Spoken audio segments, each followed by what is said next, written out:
Hello guys, అందరూ ఎలా ఉన్నారు? నేనైతే చాలా బాగున్నాను. నిన్న శ్రీరామనవమి ఉన్నింది కదా, అందుకే మేమైతే టెంపుల్కి వెళ్ళిపోయాం.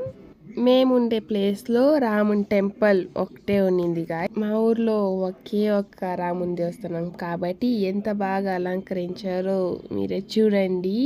చాలా అంటే చాలా బాగా అలంకరించారు. ఆ లైటింగ్స్తో పాటు అన్నీ అక్కడ కనిపిస్తూ ఉంటారు కదా, వాళ్ళు సాంగ్ అంటే పాట పాడేకి వచ్చారు. క్యూ అయితే చాలా మంది ఉండారు.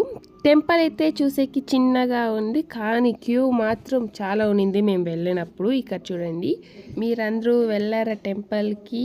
ఏ టెంపుల్కి వెళ్ళారు? కొందరైతే హనుమాన్ టెంపుల్ కూడా వెళ్తారు కదా. ఇది వచ్చేసి రాముని దేవస్థానం పక్కలోనే ఉంటుంది. అంటే అదే టెంపుల్లో రాముడి కళ్యాణం అయితే చేశారు.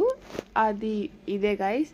సో ఇది చిన్న టెంపుల్, దాని పక్కలోనే ఉంటుంది. ఫుల్ లైటింగ్స్తో పాటు ఇలా అలంకరించి బయట వాళ్ళు పాట అనేది పాడుతూ ఉన్నారు.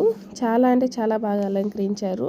మా ఊళ్ళో ఒకే టెంపుల్ కాబట్టి చాలా మంది క్యూవే వచ్చారు కాబట్టి మేము వెళ్ళి 1/2 అవర్ అయ్యింది దర్శనం చేసుకోవడానికి. ఏంటంటే చిన్న టెంపుల్లోనే అని అవుతుంది అంటే అయ్యింది గైస్. చాలా అంటే చాలా లేట్ అయింది. వీడియో తీయలేదు గైస్, అందుకే ఫోటో అనేది వేసాను. ఇదే మా ఊర్లో ఉండే రాముని టెంపుల్, మా రాముడు ఇదే.